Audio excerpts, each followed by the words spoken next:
오늘은 추수 맥주 감사 주일입니다. 하나님 앞에 첫 열매를 드리는 귀한 주일입니다. 오늘 설교 주제는 먼저 손양원 목사님 설교에서 제가 영감을 받았습니다. 우리가 손양원 목사님 하면 연상되는 것이 있습니다. 뭘까요? 사랑의 원자탄, 또 순교자, 이런 말들이 생각이 납니다. 1948년 10월 19일 날 공산주의 사상으로 물든 사람들이 폭동을 일으킵니다. 여수 순천 반란 사건이라고 부릅니다. 하루아침에 무법천지가 됩니다. 그래서 그 당시에 예수 믿는 사람들이 표적이 되었습니다. 왜냐하면 협력을 하지 않기 때문에. 그래서 그 당시에 손양원 목사님의 두 아들 동인이와 동신이가 순천 사범학교에 다니고 있었고, 둘째는 순천 중학교에 있었는데 이들이 열심히 전도를 했습니다. 그래서 인민재판에 넘겨져서 아주 잔인하게 총살을 당합니다. 이제 폭동이 진압된 후에 동인과 동신을 죽인 안재선이라고 하는 청년, 이 청년이 체포돼서 총살을 당하게 됩니다. 이 소식을 들은 손 목사님은 이제 계엄사령관을 찾아가서 이렇게 말합니다. 나의 죽은 아들은 절대 자기를 죽인 친구가 죽는 것을 원치 않습니다. 그러니 만약에 이 안재선을 죽인다면 아마도 내 아들 죽음이 헛될 것입니다. 그러므로 내가 잘 책임지고 키울 테니 이 안재선을 살려주십시오 라고 간청을 하게 됩니다. 그래서 하도 간절해서 이제 그 안재선을 살려주게 됩니다. 이제 목사님은 그 사람을 아들로 삼고 이름을 고쳤습니다. 손재선으로 고쳤습니다. 그리고 고려 성경학교, 그 당시 부산에 있는 그를 보내서 전도자가 되게 하고 또 하나님의 종으로 그렇게 하게 했습니다. 자, 두 아들 장례식 날 손 목사님이 이제 앞에 나가서 9가지 감사를 드립니다. 이 감사가 이렇습니다. 첫째, 나 같은 죄인을 조금만 줄여주세요. 올리는 것 같으니까 조금만 올라가서 누가 좀, 아무도 없는데 조금만 줄여보세요. 전체적으로. 첫째, 나 같은 죄인의 형통에서 순교의 자식이 나오게 됨을 감사합니다. 감사했습니다. 두 번째는 허다한 많은 성도들 중에 어찌 이런 보배들을 주께서 하필 내게 주셨는지 이 점 또한 주께 감사드립니다. 그리고 세 번째 감사는 삼남삼녀 중에서 가장 아름다운 두 아들 장자와 차자를 바치게 된 것, 이 또한 얼마나 큰 축복인지 하나님께 감사드립니다. 한 아들의 순교도 귀하다 하거늘 하물며, 조금만 줄여주세요. 한 아들의 순교도 귀하다 하거늘 하물며 두 아들의 순교리요. 하나님 감사합니다. 그리고 다섯 번째는 예수 믿다가 누워 죽는 것도 큰 복이라 하거늘 하물며 전도하다 총살 순교 당하리요. 하나님 감사합니다. 감사를 드렸습니다. 그리고 또 나의 사랑하는 두 아들을 총살한 원수를 회개시켜 내 아들로 삼고자 하는 사랑의 마음을 주신 하나님께 감사합니다. 그리고 내 두 아들의 순교로 말미암아 무수한 천국의 아들들, 또 믿는 자가 생길 것이니 하나님 아버지 무한 감사합니다. 그리고 아홉 번째는 이 같은 역경 중에서 이상 8가지 진리와 하나님의 사랑을 찾은 기쁨의 마음, 여유, 믿음 주신 하나님께 진심으로 감사드립니다 하면서 하나님께 감사를 올렸습니다. 어떻게 이런 감사가 가능할까요? 그런데 감사했습니다. 1950년 6월 25일 동란 때, 이제 1950년 9월 13일 날 공산 폭독에 잡혀가지고 9월 28일 날 저 미평에서, 여수 근교 미평에서 이제 갖은 고문을 당하시고 순교를 당하십니다. 그때 나이가 48세입니다. 제가 그 애양원을 한번 방문해 봤습니다. 지금도 기념관에 그분의 유품이 전시되어 있습니다. 가다가 하나 눈길이 끄는 곳이 있었습니다. 바로 그분이 두 아들을 장례한 다음에 그 다음 주일날 드린 헌금 봉투 지금도 남아 있습니다. 거기에 글씨가 이렇게 쓰여 있습니다. 두 아들의 순교를 감사하며 1만 원, 손양원. 그 당시 월급이 80만 원이었대요. 아니, 80원이었대요. 80원. 80원인데 1만 원을 드리고 있습니다. 그러니까 자기 월급의 한 15배를 하나님 앞에 드리고 있습니다. 저는 이 말씀을 제가 준비하면서 큰 충격을 받았습니다.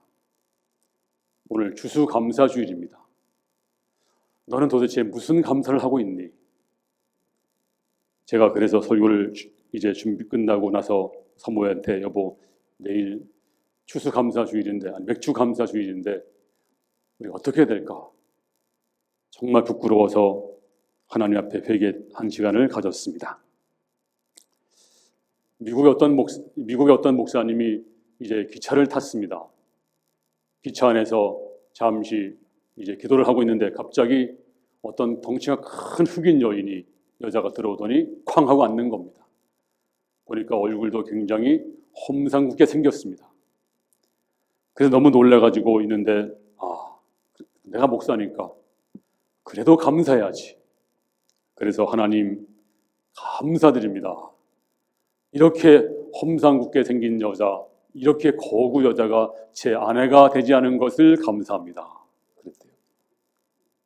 여러분, 이것도 물론 감사지만 누군가 어려움 때문에 내가 거기 비교해서 좀 낫다, 이런 감사는 물론 감사이지만 감정일 수가 있습니다. 내가 남보다 문제가 좀 적고 내가 몸이 좀 건강하고 자식이 잘 되니까 감사합니다. 물론 감사해야 됩니다. 그러나 그것은 참 감사가 아닙니다. 우리가 여기서 그치면 안 됩니다. 우리 감사는 좀 더 나아가야 됩니다. 우리가 어떻게 감사해야 됩니까? 오늘 본문 말씀은 우리가 어떻게 감사할 것인가, 감사의 근원이 무엇인가를 우리에게 분명히 말씀해 주고 있습니다. 자, 오늘 6절에 보니까 그러므로 너희가 그리스도 예수를 주로 받았으니 마지막에는 믿음에 굳게 서서 감사함을 넘치게 하라. 그렇습니다. 우리가 왜 감사해야 됩니까? 예수님을 주로 받았으니, 예수님을 주님으로 믿었으니.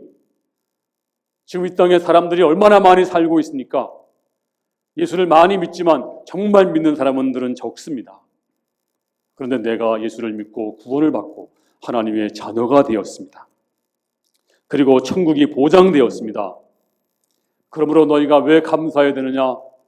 바로 예수를 주로 받았으니, 너희가 예수를 믿었으니, 너희가 하나님의 백성이 되고 영원한 영생을 너희가 이제 소망으로 얻었으니 감사하는 것이 마땅하지 아니하냐? 그러므로 세상 사람의 감사와 다른 것입니다. 먼저 우리는 이 넘치는 감사 어떻게 해야 될까요? 오늘 보니까 믿음에 굳게 서서. 그렇습니다. 믿음에 굳게 선 사람만이 감사할 수가 있습니다. 믿음이 없는 사람 감사할 수 없어요. 감사는 믿음만큼 하더라고요. 믿음만큼 하는 것입니다. 부자가 감사하는 것이 아닙니다. 환경이 좋은 사람이 감사하는 것이 아닙니다. 감사는 믿음만큼 하는 것입니다. 믿음에 굳게 선 사람은 그만큼 감사하더라고요. 성경을 보세요. 다니엘, 이제 그는 올무에 걸렸습니다. 기도하면 죽습니다. 적들이 주시하고 있습니다. 모든 걸 전부 알았습니다. 기도하면 이제 모든 행복이 끝나고 죽는다는 것을 알면서도 전에 행하던 대로 예루살렘을 향해서 하루 3번씩 기도하며 그 다음에 뭐라고 했나요? 감사하였더라. 감사할 조건이 하나도 없습니다. 하지만 믿음에 굳게 선 사람들은 어떤 상황, 어떤 형편에서도 감사할 수가 있는 것입니다. 바울과 실라를 보세요. 전도하다가 빌립보에서 죽도록 매를 맞았습니다. 보통 맞은 게 아닙니다. 거의 죽을 지경으로 맞았습니다. 근데 그날 밤에 욱신거리는 그 시간에 원망한 것이 아니고 성경에 보니까 하나님을 찬미하면서 기도했습니다. 하나님께 감사한 것입니다. 어떻게 감사할 수가 있습니까? 믿음에 굳게 선 사람들은 믿음만큼 감사하는 것입니다. 우리가 어떤 분은 그래요. 저는요 만족한데요. 저는 불평하지 않는데요. 너무 만족해서 좀 불평하지 않아요. 환경이 좋아서 감사하는 것이 아닙니다. 주님 말씀하신 비유 중에 어리석은 부자 비유가 있잖아요. 이 부자는요 창고마다 가득 채워놨습니다. 아주 만족했습니다. 너무너무 좋았습니다. 불평하지 않았습니다. 그런데 감사는 하지 않았습니다. 만족과 감사는 다른 것입니다. 만족한다고 감사하나요? 믿음만큼 감사하는 것입니다. 믿음에 굳게 선 사람만이 감사할 수가 있습니다. 그러므로 믿음에 굳게 서서 감사를 넘치게 하라. 우리가 쓰는 말 중에 응답과 반응이 있습니다. 반응이 뭘까요? 반응은 동물적인 것입니다. 동물은 반응합니다. 때리면 아프다고 하고 또 배고프면 먹으려고 하고 추우면 춥다고 하고 또 대적하면 으르렁거리고 이것이 바로 반응입니다. 그런 사람들이 많습니다. 그래서 문제가 있으면 원망하고 잘 되면 희덕거리고 또 잘 되면 감사하고 이건 누군 못할까요? 어떤 분이 그러더라고요. 목사님, 제가 한턱 쏘겠습니다. 왜 쏴요? 뭘 쏘는데요? 저한테 이런 일이 좋은 일이 생겼습니다. 그래서 제가 한턱을 쏘겠습니다. 여러분, 좋은 일 생기면 주변 사람들이 가서 축하해 줘야지. 본인이 쏴요. 왜? 이게 참 이상한 말 같아요. 우리가 쏜다는 말도 잘못된 말이고 우리는 이렇게 반응하지 말아야 돼요. 우리는 응답을 해야 됩니다. 예를 들어 어떤 문제가 생기면 당장 반응하는 것이 아니고 하나님이 왜 주셨을까? 하나님 왜 이렇게 내게 환경을 주었을까? 다시 한번 기도하고 깊이 생각합니다. 병이 오거나 문제가 생기고 환난이 오면 그때 반응하는 것이 아니고 하나님 아버지 내게 왜 이렇게 병이 왔습니까? 이 문제가 왜 왔습니까? 다시 한번 기도하고 깊이 생각한 다음에 응답하는 것, 바로 이것이 그리스도인입니다. 바로 그리스도인들은 믿음에 굳게 선 사람들입니다. 믿음에 굳게 서야 감사할 수가 있습니다. 오늘 여러분의 기도 제목은 주여 내게 믿음을 주시옵소서. 그리고 어떤 상황, 어떤 처지에 있더라도 감사하는 마음을 주시옵소서. 이 감사가 여러분에게 충만하기를 주의 이름으로 축원합니다. 전 여러분들이 돈을 잘 번다는 보장하지 않습니다. 전 여러분들이 몸이 건강하다는 보장도 할 수가 없습니다. 한 가지 보장할 수 있는 것은 누구나 믿음이 있으면 참 감사합니다. 믿음에 굳게 서서 감사하는 자가 되라. 넘치는 감사하는 자가 되라. 오늘 여러분의 기도 제목은 주여 내게 믿음을 주옵소서. 큰 믿음을 주옵소서. 넘치는 믿음을 주시옵소서. 믿음으로 충만하기를 주의 이름으로 축원합니다. 두 번째는 우리가 어떻게 감사할 수가 있나요? 바로 주님 안에서 행해야 됩니다. 오늘 6절에 보니까 그 안에서 행하되 예수를 주로 받았으니 그 안에서 행하라. 바로 그 안에서 새로운 행동, 새로운 가치, 새로운 세계관을 가져라. 그 말씀입니다. 요즘에요 언론에서 그 세계관이란 말씀이 그런 말이 참 많이 나옵니다. 세계관 보통 많이 나오는 게 아니에요. 찾아보니까요 요즘 부쩍 들어서 세계관, 그러니까 모든 예를 들어서 게임을 하나 만들어도 그냥 게임 만드는 게 아니에요. 세계관을 그려가면서 소비자들이 세계관에 들어오도록, 그러니까 하나의 또 다른 가상 현실을 만들어가지고 현실 세계보다는 거기에 현실 가상 세계에서 서로 연결되게 다 게임이 그냥 하나가 아니고 독립이 아니고 전부 연결돼 가지고서 하나의 세계관을 만들더라고요. 그래서 이거 요즘에는 영화도 마찬가지입니다. 영화도 옛날에는 뭐 하나 히트하면 뭐 로키 1, 로키 2, 뭐 로키 3 뭐 이렇게 나갔지만 그게 아니고 지금은 어벤져스 같은 영화 만들어 가지고 마블 스튜디오에서 이제 뭐 슈퍼맨, 뭐 스파이더맨 이런 영화들이 전부 다 하나입니다. 다 연결됩니다. 그리고 이제 큰 그림 안에서 제작을 해가지고 사람들이 이 한 세계관을 만들어 온 거예요. 세계관을. 그래서 가상 현실이 이제 또 있는 거예요. 현실 세계와 마찬가지로. 사람들이 그래서 혼동하기도 합니다. 뿐만 아니라 여러분 요즘에 가장 핫한 방탄소년단 BTS 보세요. 단순히 노래만 하는 것이 아닙니다. 지금 세계와 통하고 있어요. 세계와. 저들을 상징하는 게 뭐예요? 보라색이고 또 문입니다. 문이 BTS를 상징하는 겁니다. 근데 보니까 노래를 들어보니까 한 소녀가 밖에서 서성이고 있어요. 풀이 죽어 있습니다. 아주 낙심하고 있어요. 거의 뭐 죽으려고 해요. 근데 노래를 부릅니다. 너 왜 거기 서 있니? 이 문으로 들어와. 내 문으로 들어와. 우리가 문이잖아. 들어와서 행복을 느껴. 이래서 사람들이 거기에 보니까요. 노래 정도가 아닙니다. 전 세계 사람들이 노래 하나 하게 되면 클릭수가 수억 개가 달려 있습니다. 그리고 이 넓은 세계관으로 팬들을 유도해서 노래만 하는 것이 아니고 소통을 하고, 그리고 또 여러 한 사람 한 사람이 다 기업이 되고, 정말 얼마나 놀라운지 모릅니다. 처음에는 너희들 괜찮아요. 하나님 역사하시는 겁니다. 아무도 손도 안 대는데 너무 이게 없어지잖아요. 지금 그게 아니고 지금 바람이 이렇게 불어오는 겁니다. 근데 처음에는 너희들 뭐 변방에 날아서 누가 알아주겠냐? 영어로 노래를 해라. 영어로. 만약에 영어로 했더라고 한다면 아마 팝송이 아루 정도밖에 안 됐을 거예요. 근데 한국어 고집해가지고 한국어를 부르니까 아주 저들만의 어떤 세계를 만들어가지고 지금은 뭐 영화도 그러고 세계 모든 것들이 세계화 시대를 지금도 만들어가는 것을 볼 수가 있습니다. 예수 믿는 것이 무엇입니까? 예수 믿는 것은 분명한 세계관, 세상 사람과 다른 세계관, 성경이 말씀하고 있는 세계관, 이걸 갖는 것입니다. 예수 믿는 것이 무엇입니까? 철저하게 가치가 전도된 삶. 세상 사람과 똑같지 않아요. 세상 사람은 잘 되면 좋아하고 안 되면 원망하고 잘 되면 한턱 쏘고 안 되면 또 슬퍼하고, 그리고 그러지만 우리는 안 되더라도 하나님 아버지 여기에 주의 뜻이 있나이다. 왜 내게 고난을 주셨습니까? 하나님 아버지. 그리고 다른 확실한 전도관을 가지고 세계관을 가지고 나가는 것, 바로 이것이 예수를 믿는다는 것입니다. 처음에 중동에 콜라를 이제 팔러 갔던 영업사원이 있었습니다. 그런데 철저하게 실패하고 돌아왔대요. 실패하고. 그래서 왜 실패했는가? 이유를 물었습니다. 그랬더니 처음에 갈 때는 그 중동 지역에 뜨거운 열사의 사막이니까 사람들이 콜라를 많이 먹을 것이다 하고 그냥 잔뜩 기대했는데 처음에 갈 때는 완전히 실패하고 돌아왔어요. 왜 실패했는가 봤더니 처음에 포스터를 3개를 만들었대요. 한번 봐보세요. 포스터.